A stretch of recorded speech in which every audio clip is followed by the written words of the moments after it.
नमस्कार। छोटी सी गौरैया का श्री कृष्ण पर विश्वास।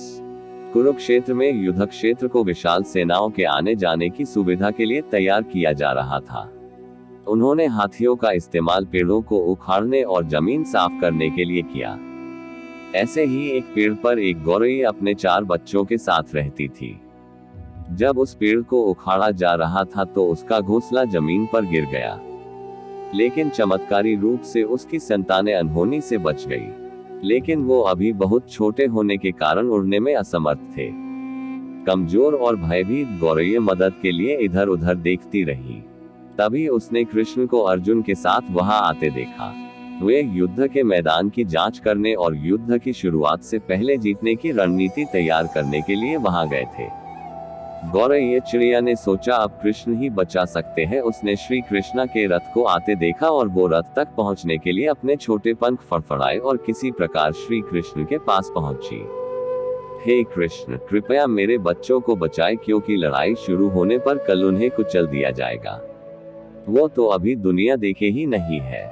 सर्वव्यापी भगवान बोले, मैं तुम्हारी बात सुन रहा हूँ, लेकिन मैं प्रकृति के कानून में हस्तक्षेप नहीं कर सकता। गौरैया ने कहा, हे भगवान, मैं जानती हूँ कि आप मेरे उद्धार करता है। मैं अपने बच्चों के भाग्य को आपके हाथों में सौंपती हूँ। अब यह आपके ऊपर है कि आप उन्हें मारते हैं या उन्हें बचाते हैं। काल चक्र पर किसी का बस नहीं है। श्री कृष्ण ने एक साधारण व्यक्ति की तरह उससे बात की, जिसका आशय था कि वहाँ ऐसा कुछ भी नहीं था जिसके बारे में वो कुछ भी कर सकते थे। गौरैया ने विश्वास और श्रद्धा के साथ कहा, प्रभु, आप कैसे और क्या करते हैं वो मैं नहीं जान सकती। मैं बस इतना जानती हूँ, आपके अलावा कोई इन्हें बचा नहीं सकता। आप स्वयं काल के नियंता हैं, यह मुझे पता है। मैं सारी स्थिति एवं परिस्थिति एवं स्वयं को परिवार सहित आपको समर्पण करती हूँ। मेरा जीवन और मेरे बच्चों का जीवन आपके हवाले है। तभी भगवान बोले, अपने घोंसले में 3 सप्ताह के लिए भोजन का संग्रह करो। गौरैया और श्री कृष्ण के संवाद से अनभिज्ञ अर्जुन गौरैया को दूर भगाने की कोशिश करते हैं। गौरैया ने अपने पंखों को कुछ मिनटों के लिए फुलाया और फिर अपने घोंसले में वापस चली गई। 2 दिन बाद शंख के उद्घोष से युद्ध शुरू होने की घोषणा की गई।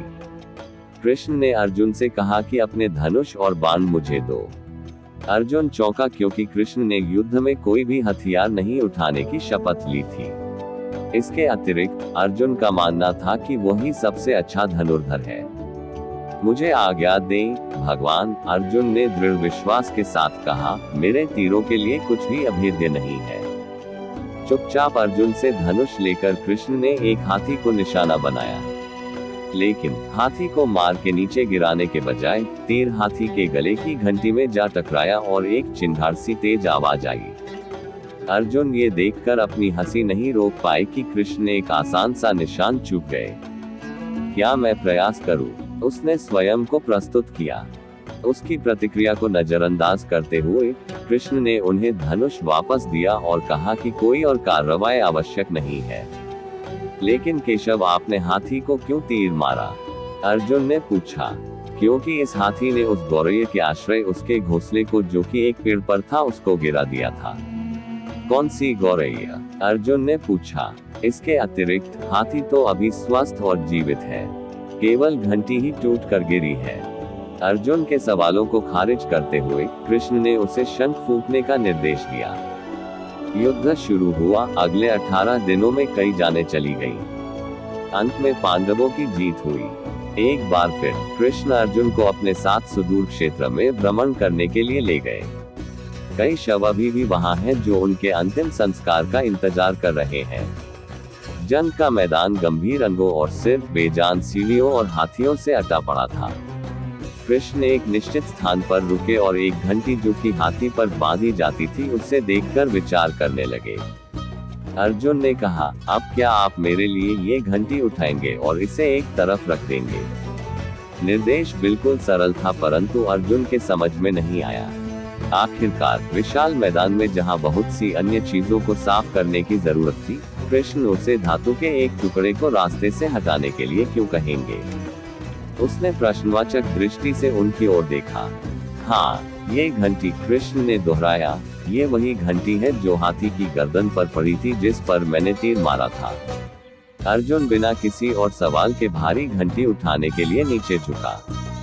जैसे ही उन्होंने इसे उठाया, उसकी हमेशा के लिए जैसे दुनिया बदल गई। 1, 2, 3, 4 और 5 4 युवा पक्षियों और उसके बाद एक गौरैया उस घंटी के नीचे से निकले। बाहर निकल के माँ और छोटे पक्षी कृष्ण के इर्द गिर्द मंडराने लगे एवं बड़े आनंद से उनकी परिक्रमा करने लगे। 18 दिन पहले काटी गई एक घंटी ने पूरे परिवार की रक्षा की थी।